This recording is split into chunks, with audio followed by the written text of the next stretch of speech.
সোনাতলা। কিভাবে হয়েছে শুনছেন? আমি তো বাড়ি ওই বাড়ি কয়তারা না কি শুনছেন? আমরা তো অটো আর শুনছেন তারা কিসে করে যাইতে আসছিল? এরা তো পড়াইছে পড়াটাইছে তাও না পড়া কোনখানে হয়েছে অ্যাক্সিডেন্টটা? সোনাতলা কি গাড়ি আসলো? অটো কতজন আহত হয়েছে? আমি তো কয়তারা না সবাই কি এখন জীবিত আছে? আর তাও না আছে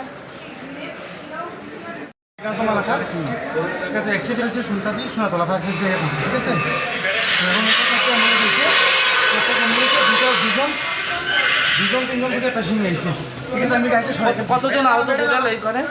আমি ডিটেলস করতে পারছি আমি যা পেশেন্ট দিয়েছি খারাপ করে নিয়েছি কিছু 12 o'clock को जब तेज़ बारिश हो रही थी उसी टाइम पे एक ऑटो और एक जो महिंद्रा का जो छोटा पिकअप होता है उस पिकअप में दोनों के बीच में आपस हेड टू हेड कोलिजन हुआ। उसमें 9 लोग इंजर हुए हैं। एक का स्पॉट डेथ हुआ है जिसको अभी हॉस्पिटल में लेके गए हवाई हॉस्पिटल में एंड बाकी 9 लोगों को जीबी में रेफर किया। ये बारिश के दौरान जो ऑटो वाले ने साइड में डैश किया उसको जो पिकअप है उसको उससे यहाँ पर वो पलटी खा गया टक्कर खा गया उसके बाद में इंजर हुए। सर ये जो ऑटो आ रहा है पैसेंजर उसमें 5-6 लोग थे तो उसमें शायद आगे भी एक बैठा हुआ था उसी की वजह से।